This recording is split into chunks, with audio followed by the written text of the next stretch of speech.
Hello, and welcome to this closing ceremony for SFFCon 2021. We are very happy that you have attended this, and we're also very, very excited to introduce a special kind of last minute guest to join us in this closing ceremony. We have David Weber with us, who's going to grace us with a reading. And just take it away, David. Please enjoy yourself. And I hope all of the attendees enjoy this special sneak look inside at what you are giving us. Thank you. Thank you. The reason that I'm a late attendee is that I was just at the beach for a week with 8 teenagers, and working that into our schedule here was interesting. I'm going to be reading from the collaboration that Eric Flint and I are working on now, To End in Fire. It's the next book in the Crown of Slaves collaborative side series that we have. It begins approximately at the end of Uncompromising Honor, and will continue from there probably for at least a year and a half of in-universe time. The section that I'm going to be reading to you is from about a third of the way into the book, and our heroes on the planet Mesa have just discovered that one of the corrupt corporate transstellars, the Jessica Corporation, had built a secret hideaway inside its headquarters building that doesn't appear on the blueprints, and that some people that they really, really want to capture from the old government of Mesa are hiding there. So they are trying to figure out how they can get in and capture these people before they wipe their computers or anything like that happens. They've just found the architect who actually designed the secret hideaway, and she is arriving at their headquarters to be interviewed. "I'm Lillian Hartman," she blurted almost before she crossed the threshold. "What's this all about?" Zilwicki, who'd already risen, gestured politely at the conference table. "Please, Miss Hartman, have a seat. We need to show you something." She sank warily into one of the unoccupied chairs, then stiffened as he brought the hologram back to life. "I believe you recognize these, don't you?" His tone was just as courteous as before, but her expression had turned hostile, or perhaps defensive would have been a better description, the instant the blueprints reappeared.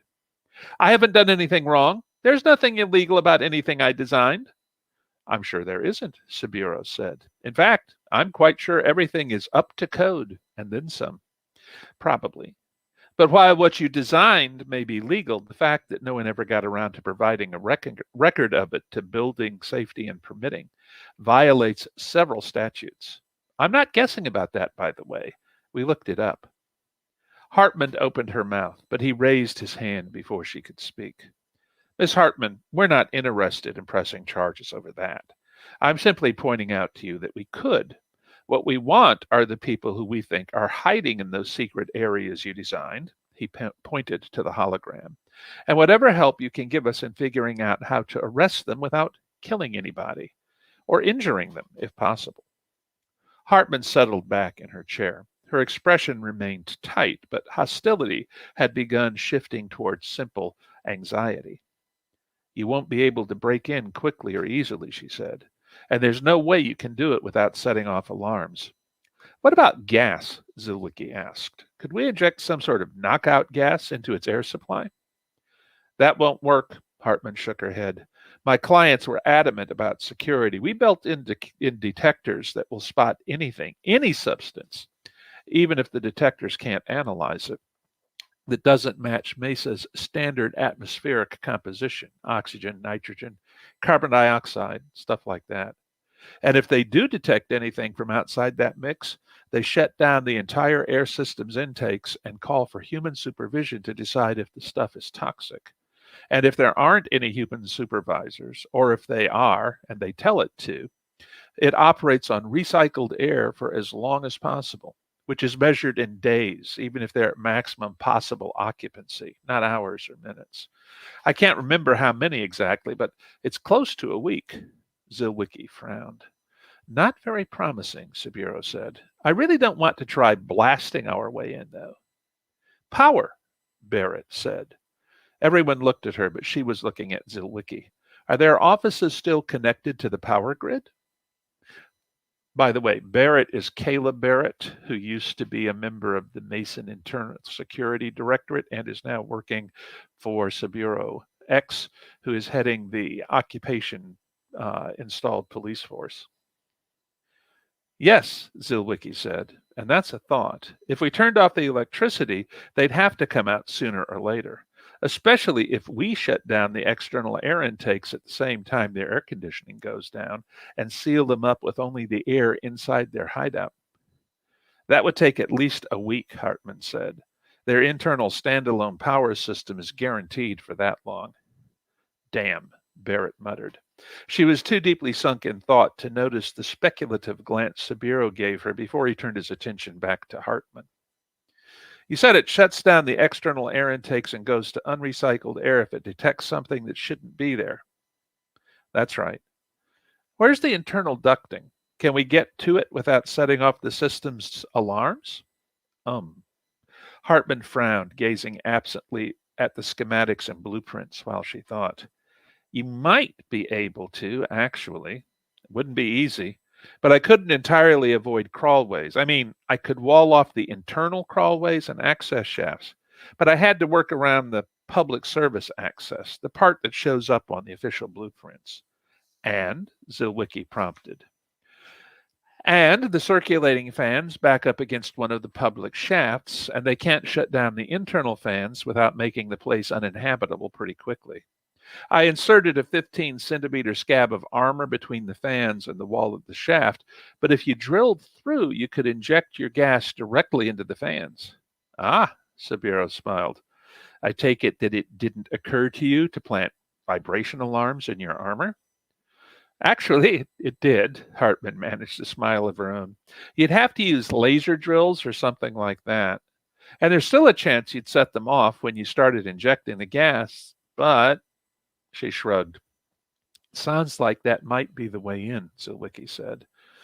Ultimately, we know we can wait them out, no matter what, Ariane pointed out, and Saburo nodded. The problem is that we don't know if either of them would suicide given time and opportunity, he said. Frankly, I could live with that, but the bigger problem is that if we wait them out, they'll have time to destroy records. And to be honest, much as I would love to see these people in a courtroom, I want their data even worse. Here's a thought, Barrett said slowly. All eyes turned to her and she raised an eyebrow at Hartman. You've got detectors and alarms on what goes into the complex. What about what comes out of it? Out? That's a pretty big area, Barrett pointed out, waving at the display. I'm willing to bet you that Snyder and McGillicuddy aren't sitting there all by themselves playing two-hand hearts. So there's probably quite a few other people in there with them. And what do people produce? This is going where? Saburo asked, although his sudden smile suggested to Barrett that he already knew his question's answer. They produce shit, she said, and that has to go somewhere. So, are they connected to the tower's sewage systems? And if there are connections, are there alarms on them? Well, they're connected, and Hartman looked a bit chagrined. It never even occurred to me to put alarms on the outgoing plumbing. Oh my, Zilwicki's smile was almost seraphic. Talk about poetic justice. And frankly, it wouldn't matter if the pipes had alarms unless you'd also found a way to shut them down against a lot of back pressure. There are automatic flow blockers in the system, Hartman pointed out. That's standard. And in most towers, there's enough height for straight gravity flow to produce some pretty significant pressure. So the one-way valves are robust, I guess you'd say. Doesn't matter, especially if we can get in close enough to where they connect to the central plumbing stack, Zilwicki replied. I'll guarantee you that we can pump enough pressure into the system below them to produce the mother of all blowbacks. His smile grew even broader as he contemplated exploding urinals and toilet-borne geysers. That's true, Saburo agreed with a matching smile. On the other hand, generating that much pressure is going to take a lot of gas. I know it'll have a fair volume to disperse into, but to be effective enough, fast enough, it'll need to be pretty powerful stuff. The kind of stuff that can kill people in sufficient concentration. Oh no. It was Ariane's turn to smile. I've got something a lot better than knockout gas. It was her turn to become the focus of all eyes, and her smile grew broader and acquired an edge of vengefulness. What we need is something specifically designed to enable people to keep moving fast, not make them unconscious. Hold on. She called up something on her terminal and then leaned back as a complex chemical formula appeared on screen. The name under it was multisyllabic, and Sabrio shook his head. Ariane, I'm a country boy. I have no idea what that is. Yes, you do. That's the gas the slavers used to drive slaves into the expulsion bays when they jettison what they call the cargo into space. Ariane's eyes were hard as she too gazed at the screen. It won't knock anyone out, and it won't kill anybody directly. They need the slaves to be able to move. But it effectively incapacitates everyone caught in it. They can't fight. They can't even think. They just have to get away. And how do you know about this stuff? Saburo's tone has dropped and his expression bordered on hostile. It's her specialty, Saburo, Zilwicki answered for her. Settle down. She's a top drawer chemist, and the alignment, okay, the engagement. Spent centuries studying manpower, and not because they approved of the bastards. Oh, right, Saburo inhaled. Sorry, Ariane. Don't worry about it. Ariana's smile turned downright savage. I do think it's about as appropriate as karma gets, though. Of course, you will have at least one problem finding combat suits impenetrable enough to protect you against that stuff. After all, you'll be charging through it yourself to find your quarry and arrest them. If I were you, I'd make sure the suits were puke proof too. Depending on how many people are in there, you're going to run into a lot of vomit. The only adjective for the light in her eyes was beatific. General Board Boardroom, Madison Grant Tower, City of Mendel, Planet Mesa, Mesa System. The members of the Provisional Government of Mesa looked up as Saburo Lara, Kayla Barrett, and Anton Zilwicki walked into their meeting room. Susan Hibson, Cynthia Lecter, and General Drescher were already present, and Drescher nodded to Saburo and Zilwicki as they crossed to the conference table. Electronic placards with their names gleamed from the tabletop in front of two empty chairs. Barrett took a seat of her own behind Saburo. Welcome, gentlemen and lady, Jackson Chicherin said. He still wasn't certain how he'd ended up chairman of the provisional government, although, to be fair, he hadn't. The CEO of the new government had acquired a new title as part of the conscious effort to break with Mesa's tainted past, which hadn't prevented his astonishment when neither the Grand Alliance nor the Secchi bosses had insisted upon putting someone like Jorgen Dusick into that role. Thank you for fitting us into your schedule on short notice, Mr. President, Saburo replied. I asked for this meeting because we need to bring you up to speed on what happened 3 days ago in Nakatomi Tower. The raid that finally caught up with Snyder and McGillicuddy, Dusick asked with unmistakable satisfaction. Did you really use slave gas to, pardon the expression, flush the bastards out? We did, Saburo smiled. In fact, that's one of the things we wanted to brief you all on. Kayla here, he pointed a thumb over his shoulder, had to sit it out because of her leg.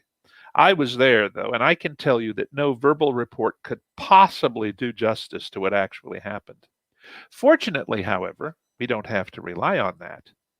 You don't? Brianna Pearson asked. No, they were rather preoccupied, and despite whatever forethought they showed in building their hideaway in the first place, once it was built, they were sloppier about their internal security arrangements than they might have been. Apparently, they assumed that anyone who wanted to arrest them would have to come in hard, which would give them time to slag their records. That didn't happen, which means we got all of them, including the internal security camera footage of what happened during the raid itself. Anton. He glanced at Zilwicki, who'd quietly inserted a data chip into his terminal at the table, while the Mason Unified Magistral Police's director spoke. Now the Manticoran entered a command and the conference room HD unit activated. This is the security cam's imagery from the raid, he said, looking around at the provisional government's meeting members. And I should add, in case you hadn't already heard, that Franz Selig was hiding in there too. She was? Drescher asked. Selig hadn't been quite as sought after as Snyder and McGillicuddy. As the former CO of the Office of Public Safety, she'd come close. But although she'd technically been Howell's boss, she'd never been as highly visible and profoundly hated as he. Where Howell had enjoyed being flamboyant, Selig was a savvy and seasoned bureaucrat who'd understood the benefits of a certain amount of anonymity.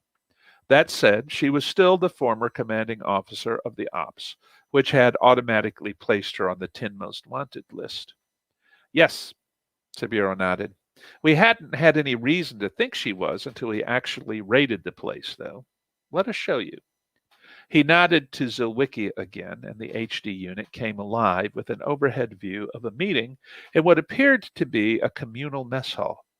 Not that meeting was precisely the right term for the social interaction taking place. Screaming match would have been a better one. Even with the volume turned far, far down, that much was obvious.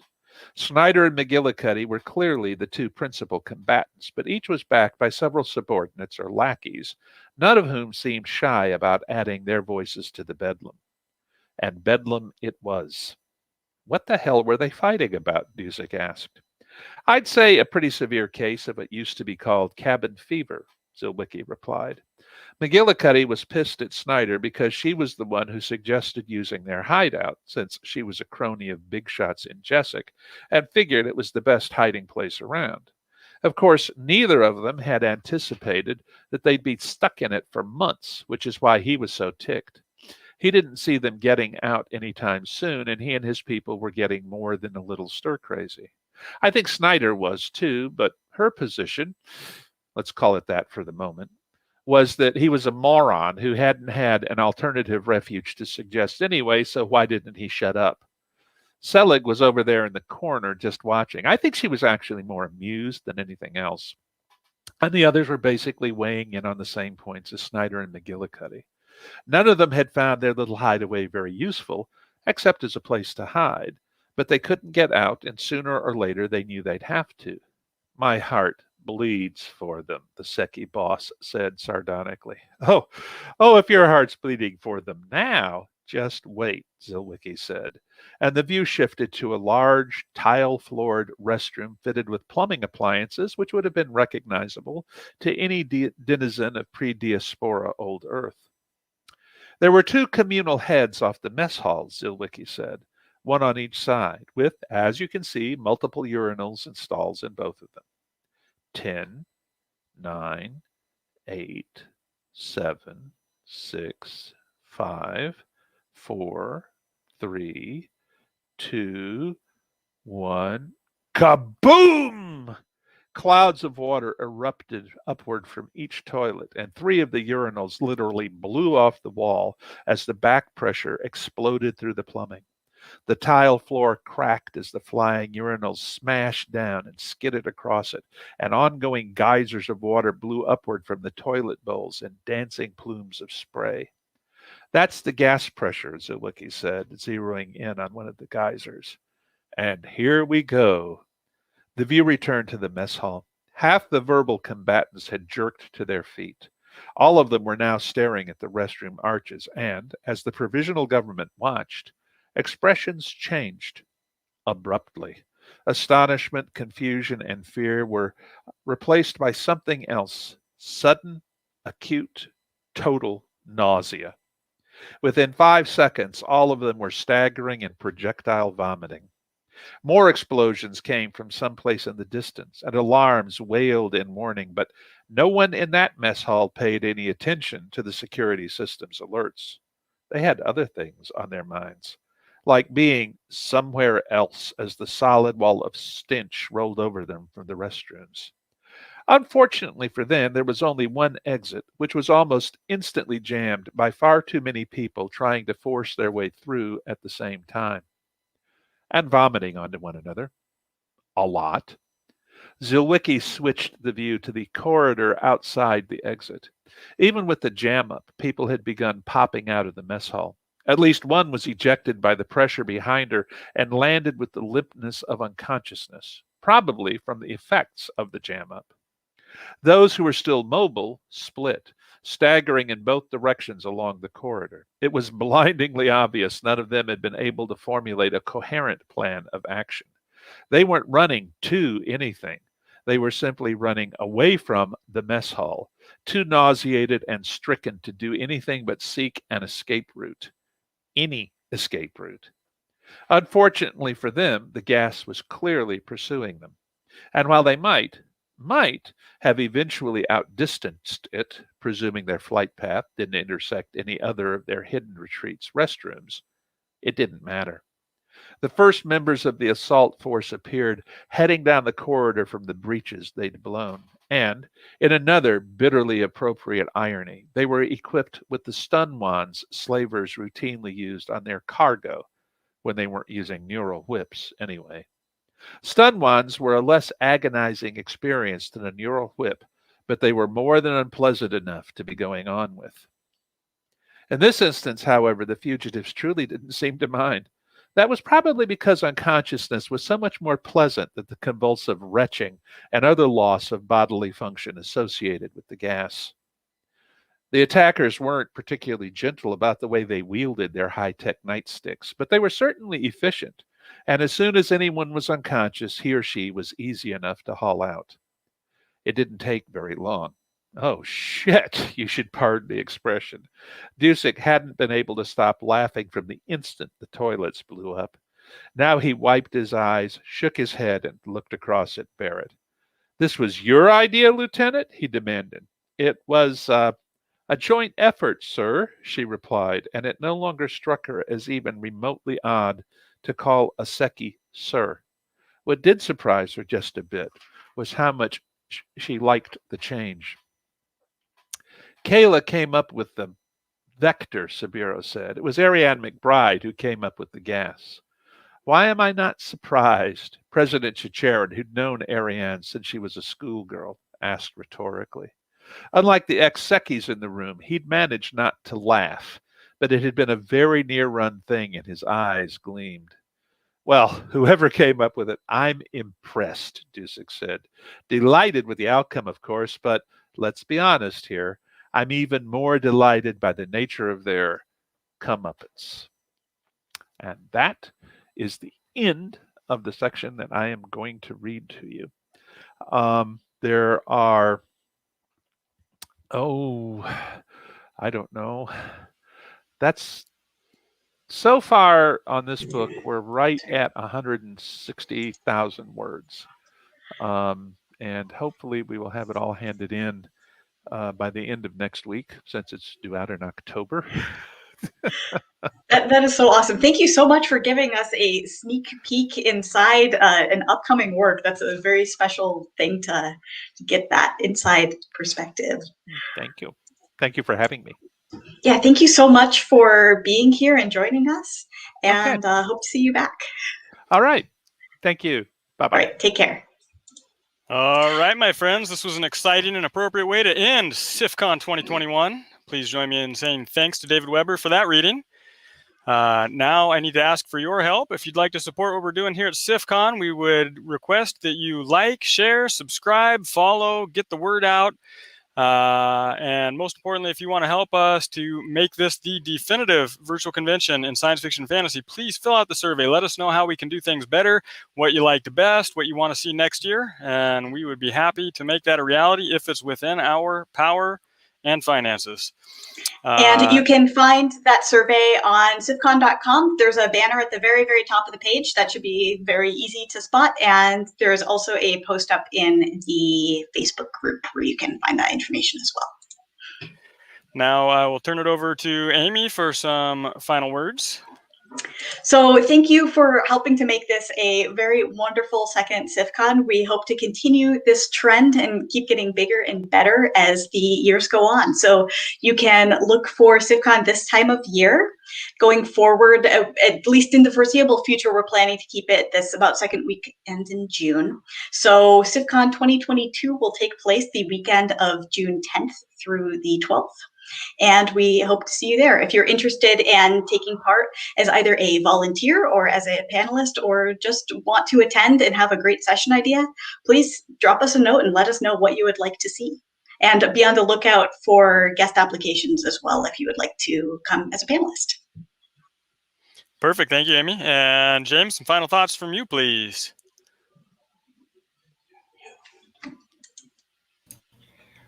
We're in the same room, so we have to mute. Well, I just want to say thank you. Again, like last year's SFFCon had some of the best panels I've ever been to, and I've been to a lot of panels. And some of the panels this year blew those out of the water. So I'm continually impressed with the level of content that this convention is able to pull together. And that is, a big shout out to Amy and Nick for just knowing great people and just incredibly talented people. And I'm just humbled to be a very small part of that. On that note, I want to say the Discord is active all year, and the talks continue. Now that the con's over, that's sad. I'm always sad when the cons are over. I'm the big softie in the room. And the important thing is that people still chat in the Discord. It happens all year. I've had some amazing conversations in between SFFCon 1 and SFFCon 2. So if you're not in the Discord, join the Discord. Share it with all your friends. Get them to join the Discord. And let's all make better content together. That's what we're here to do. See you next year. Well, some great words from both of you. Thank you, James. Thank you, Amy. And thank you, everyone, for attending SFFCon 2021. It's been a lot of fun. We hope you enjoyed it as much as we have, and we look forward to seeing you again soon. Thank you. See you later.